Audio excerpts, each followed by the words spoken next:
Hey, welcome back to another episode of Heroes and Videos. Today we've got an absolute X-Men mashup. That's right, holy Mr. Peanut Butter. Is this a crossover episode? We've got some X-Men stuff coming up. We've also got absolute DC comics. So no absolute X-Men, but going to be dealing with some absolute books and the X-Men comics coming out. Please hit like if you enjoy the content, subscribe, do all that wonderful YouTube stuff. We're going to be looking at some new comics I've picked up recently. Stick around to the end. I think I might have a new World's Finest favorite team up. I don't know, it doesn't quite edge out Superman, Batman, but man, it's close. It's really good. Kind of a throwback to a Tom King book. But it's new. So check it out. We are getting right into it with X-Men. What's going on in X-Men right now? Well, Uncanny X-Men 23 is out. If I remember my legacy numbering, I think it's 723. Oh, look at that. So Uncanny X-Men 23, and you'll notice it's, Where Monsters Dwell, Part 1. And it's our, if you look closely, those of you that are X-Men fans, you'll recognize those shadowy figures as the Louisiana X-Men group. We've got Wolverine, Jubilee, Rogue, Gambit, and Nightcrawler. Are they the monsters in this book? Well, I will never tell. Don't want to spoil anything, but they're not.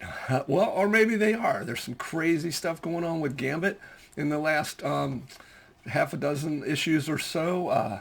Some stuff I wasn't that familiar with maybe happened in another book. Maybe Rogue and Gambit's book from a while back. But yeah, Gambit's got some issues.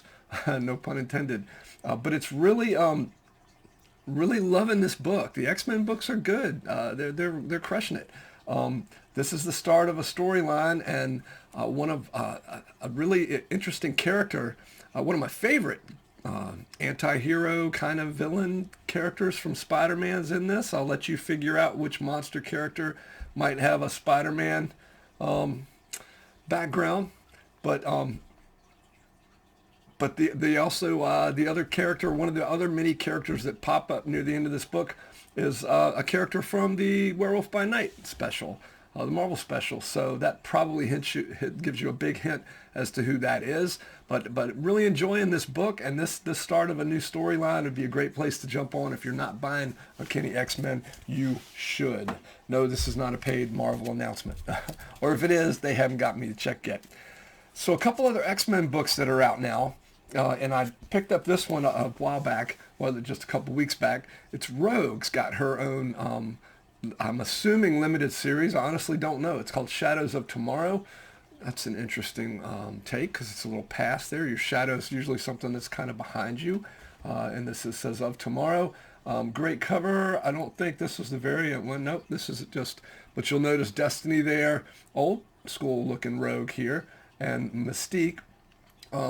The thing I love about this and the next book we're going to talk about is that even though they're solo books, they address the teams that these X-Men are in. So they both kind of follow the same formula. You see a little action with Rogue in the with the Uncanny X-Men crew in Louisiana, and then it gives her a reason to go off on her own. I'm not sure if she's gonna. Well, it doesn't appear, at least, because she was in that last issue I put up. That was the first issue of the current Uncanny X-Men arc, if you can follow all of that. So I don't know if she won't be showing up in the Uncanny book for a little bit, but this takes her off on a little solo mission. But I like the fact that it sets it up at the beginning with very much the status quo with where she is in that current team. But that it's looking like a really good mystery in terms of she's got some, like that title Shadows of Tomorrow said, she's dealing with some stuff from her past. And so I'm looking forward to seeing where that goes. The next one, this is my guy, one of my favorite X-Men, Cyclops #1. This is also Shadows of Tomorrow. I had read both those books and I had not noticed that. So maybe it's a similar concept. It plays out with sort of the same formula in that you see Cyclops with the non-adjective or the adjective-less X-Men book. Where he and the Beast and a number of, I think Magic, Colossus, a number of X-Men are in Alaska at a big station up there, like a fortress up there. I love the fact that we have two distinct teams of X-Men, and there are a limited number of characters on each.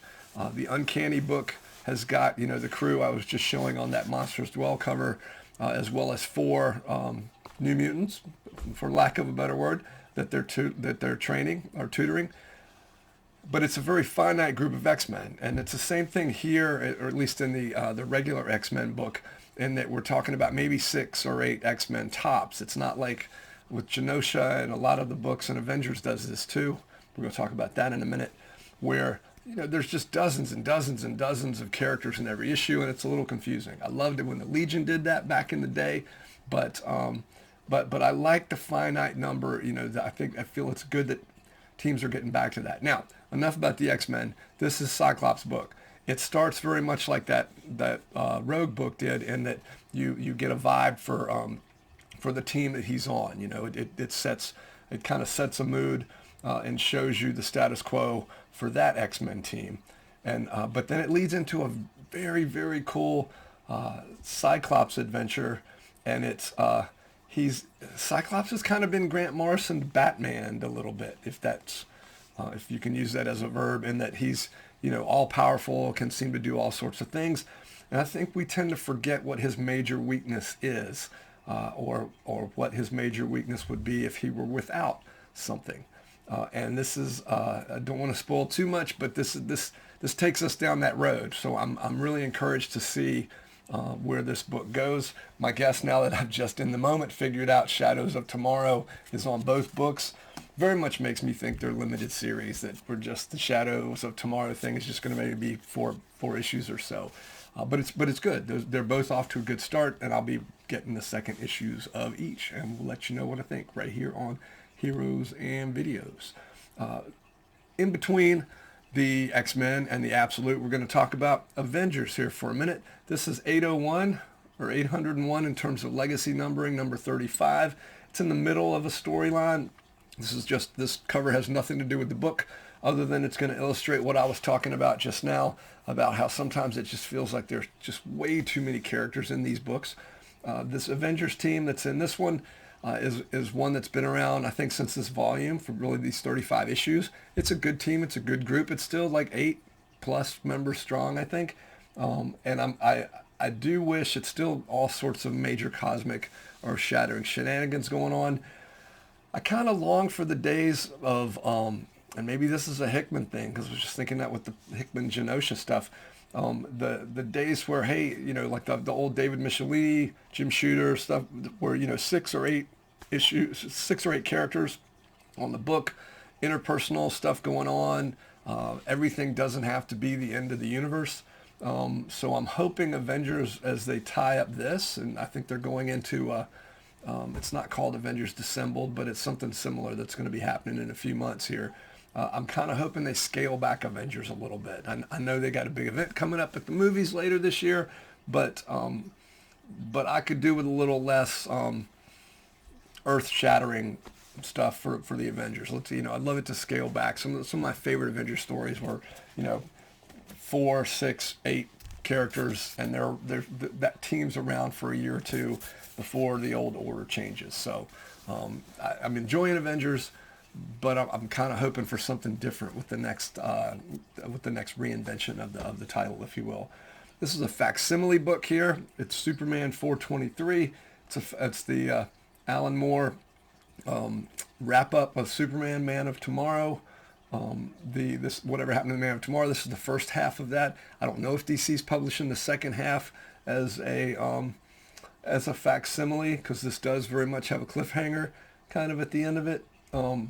It's great, and some of the best Kurt Swan art I've ever seen. Kurt Swan's doing the art, of course, Superman artist extraordinaire. George Perez is doing the inks, so it's really kind of a cool mashup of everything 70s and 80s about Superman, and it's just a great book. I've got this in a hardcover that covers both issues, and it's just a really good story. And you can pick it up for facsimile price without having to worry about having to pay for the back issue. Now, let's get into Absolute for a minute here. We're just about done, but I want to talk about Absolute. The Absolute books have been awesome. The DCKO event, which that whole all-in thing is what the Absolute universe came about as a result of. Sorry for the grammar. Going to be doing a real deep dive, spoiler-filled DC KO video here shortly. 4th issue just came out. No spoilers, but there's going to be a 5th issue at least, and I'm looking forward to doing a very in-depth spoiler-filled video on that. But and that's all I'm going to say about DC KO in this video. Stay tuned for more. But Absolute Superman 16, just really cool. We got some team-ups showing up here. This might be Absolute Team-Up Week or Absolute Team-Up Month. That's Absolute Hawkman. I don't know if you read, there was an Absolute annual or something where Green Arrow was in it, and Hawkman, and kind of sort of the Absolute Justice Society, maybe, if you want to call them that. The Hawkman I hadn't seen show up except for that, and he gives Superman a real run for the money here in this book. It's the classic conundrum whenever two characters meet. As you can see, they don't get along well here at first. Absolute Hawkman's pretty powered up compared to regular Hawkman, if you will. But it's great. It's a really good book. Absolute Superman started a new storyline with the last issue. And there's some really cool stuff in here about what would it be like to be Superman. I mean, just the concept of always hearing, with the super hearing, and you'd always know someone was in trouble, so you'd always be rushing to save everybody, and that would seem like a nigh impossible task, right? And so this addresses a little of that, and there's some humor in it too, as regards to how Kal-El handles that, and Hawkman's just not having it. So it's an interesting dynamic. That's one of the best things with Marvel's Ultimate Universe, any of them, and this Absolute Universe, in terms of being able to reinvent relationships and whatnot. And this is kind of a cool take on Hawkman and Superman meeting, which is very, very cool. And then another team up. Just realized this. I was looking at these 3 books. So they're all kind of team ups.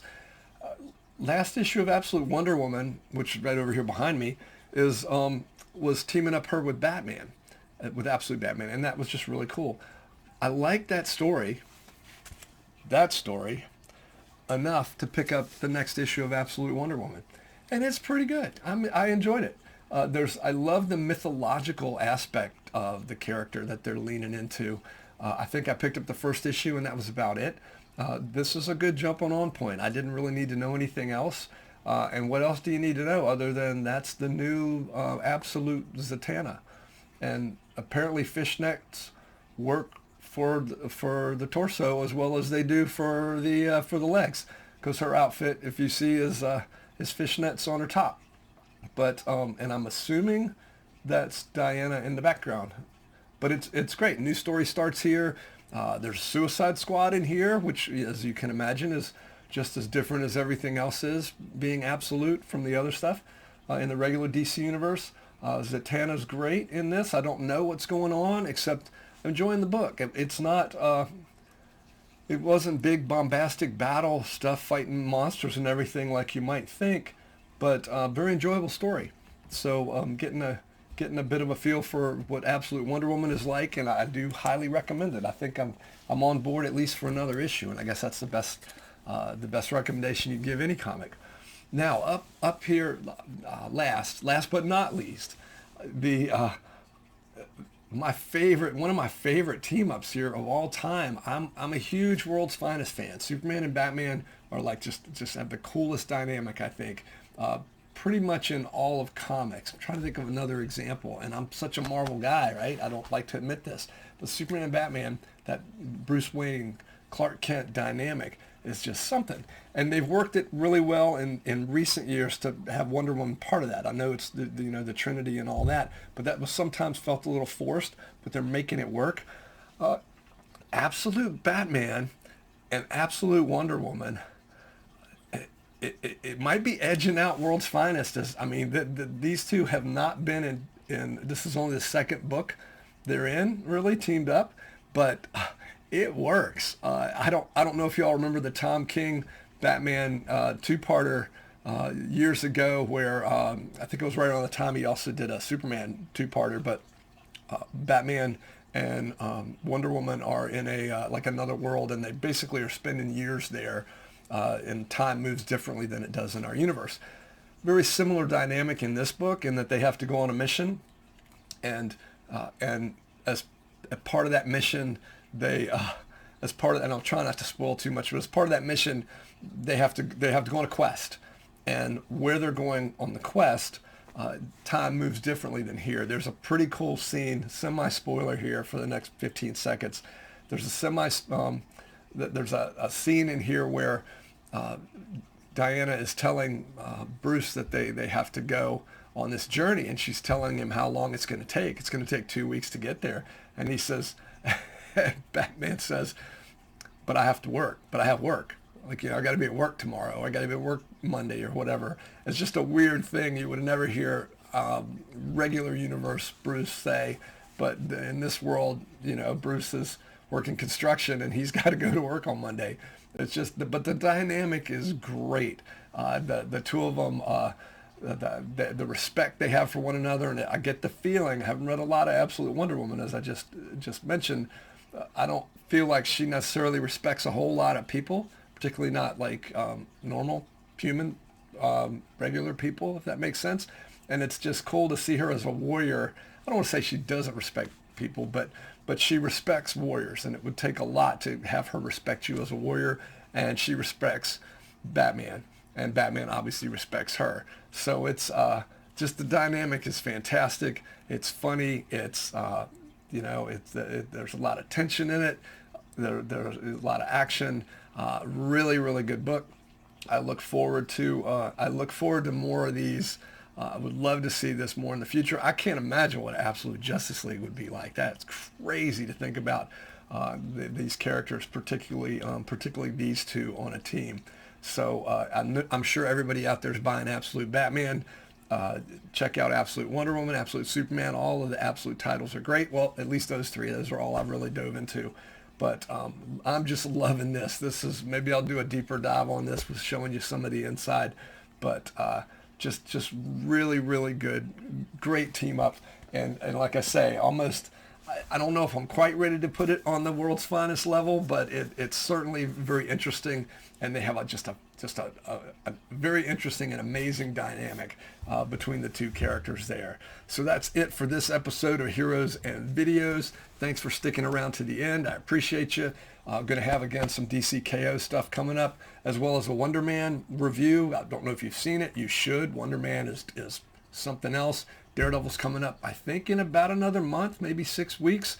And, of course, but I started the episode with Mr. Peanut Butter and a crossover episode, right, with Absolute, DC, and X-Men here. Speaking of Mr. Peanut Butter and BoJack, I did see Is This Thing On, which is the film with Will Arnett in the title role. It's not at all comic book related, other than, BoJack's in it, though he's not BoJack. Interesting film. Not as depressing as it looks like in the trailers, but very good. Very enjoyable movie. Not for you kids, but if you like stand-up comedy and relationships, if you like Bradley Cooper directed stuff, and Will Arnett and Laura Dern. Sorry, Laura. I'm sure you're a fan of the channel. I apologize, but very good. Is This Thing On? Looking forward to the Sam Rockwell movie. And I can't even think of the name of it, the Sam Rockwell movie that's out this past weekend. So that being said, keep reading comics, keep going to see movies in theaters, and be kind to each other.